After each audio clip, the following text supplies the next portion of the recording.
Hi, I'm Neale Fraser. I was born on the 3rd of October 1933 and have been involved in tennis for 60 odd years and love every minute of it. I was born in Victoria and grew up mainly in South Yarra. Fortunately enough, my parents moved into a house which was right next door to some tennis courts, and having two brothers and two sisters, our parents encouraged us to go into the tennis courts and play tennis, and that's how we started to play tennis. Davis Cup ties took us all the way around the world.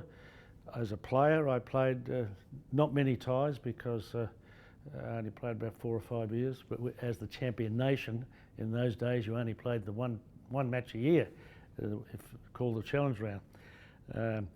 But then I became captain of the Davis Cup team, and 24 years I was captain. I played something like 75, I was captain 75 ties. It's a Davis Cup team of 1955, 56, maybe 57, I'm not too sure which year, because it includes Lou Hode, Roy Emerson, Ashley Cooper, Mel Anderson and myself, with the captain of the time, Harry Hopman. I'm not too sure exactly whether Mel was told to lie down and rest, or he'd hurt himself, or we were giving him some sympathy, or we were sort of saying, what were you doing lying down? But it's I think, a rather happy picture rather than an unfortunate one.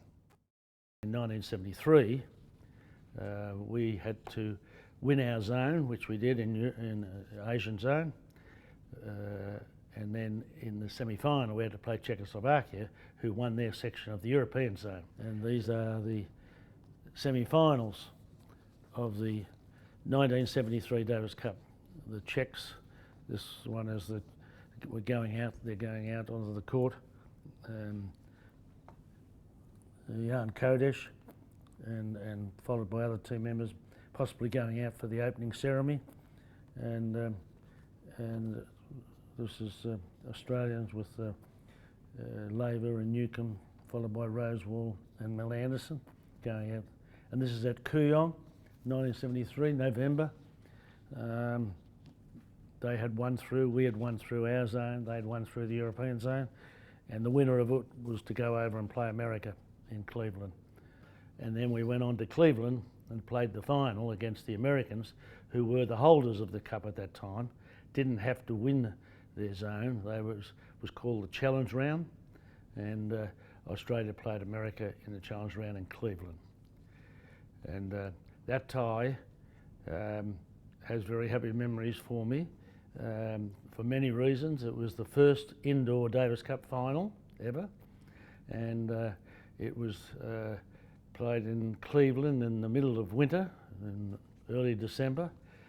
Absolutely freezing outside, but in the hall that they played the tie in, it was the Cleveland Town Hall, converted into a stadium, and they laid a court, and but hardly any people came to it because they were unaware of the tie, and it was bad weather and that. But it was the time then I managed to assemble probably the greatest Davis Cup team that Australia's ever produced, in having John Newcombe, Rod Laver, Ken Rosewall, and Mel Anderson was the fourth member of the team. As it turned out, only 2 players actually played the whole tie.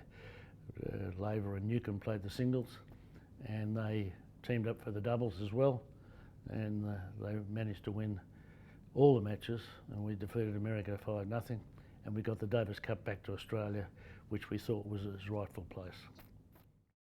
Well, that is in the time of the doubles match, when Newcombe and Laver are playing, and of course they change ends every 2 games, and I was discussing tactics with them. Not that we'd had to discuss too much, because they played absolutely brilliant tennis, and destroyed the opposition, which was Eric Van Dillen and Stan Smith, they never played too much tennis together other than Davis Cup. In fact, I don't know whether they played any Grand Slams, Newcombe and Laver, but it was an ideal doubles combination. I was always a great believer in a left-hander and a right-hander doubles combination. This is the commentators. This is Jack Kramer interviewing the players. He was the commentator for the television at that time. I don't know whether I mentioned that Davis Cup final was the first Davis Cup final televised back to Australia. It was prior to that.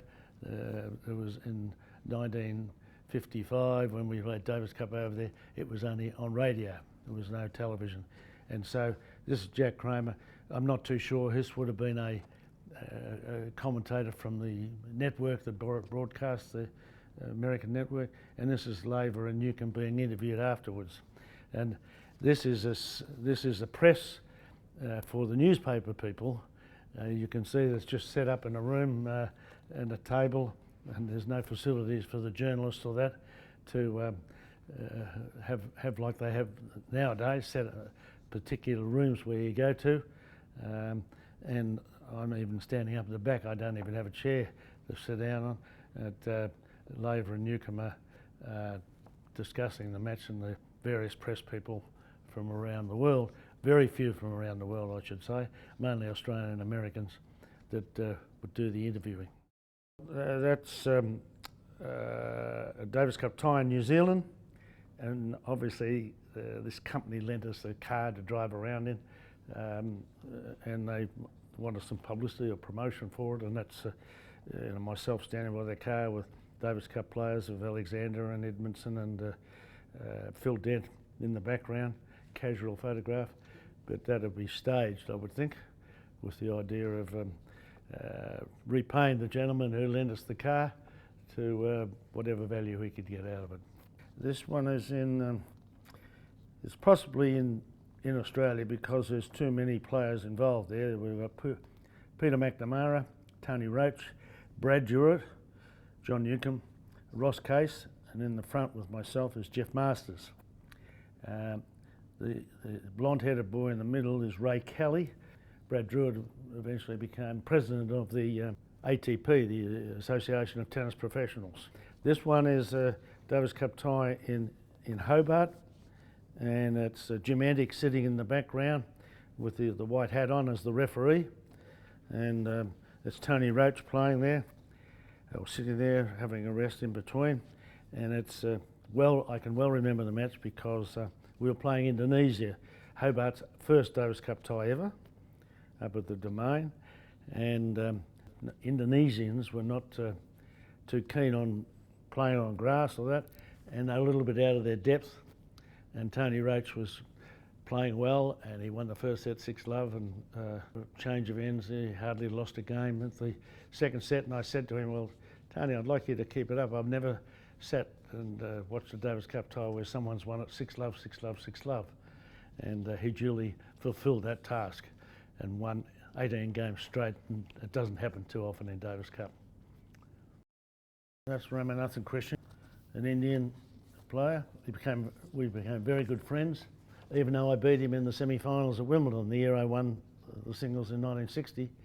He was my semi-final opponent, and then we played many Davis Cup ties, Australia versus India, mainly in India and various places, Bangalore and that, and he was captain of their Indian Davis Cup team.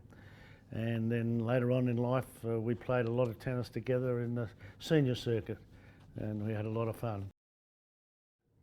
But I was lucky enough over the years. No way did I ever think I would visit as many places as I have, and enjoyed so much about tennis.